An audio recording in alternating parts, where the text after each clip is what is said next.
One day, Claire got a pet. A green parrot, you can bet. His name was Broccoli, bright and loud. He flapped his wings and squawked so proud.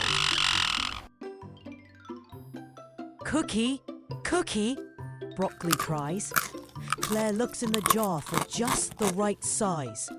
But Broccoli grabs a sock instead.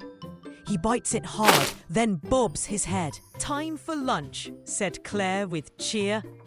She brought apples and juice near. But Broccoli wanted candy sweet. He tossed the apple to her feet. Then Broccoli flew away. He hid in a shoe to play. Where are you? Claire called through. He popped out Peekaboo. shouting. Bath time came. The sink was full. Broccoli splashed like a swimming gull. Water sprayed on Claire's face.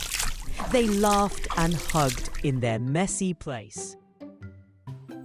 You're so silly, Claire did grin, that I love you through thick and thin. Broccoli chirped, I love you, friend. They hugged and laughed. This is the end.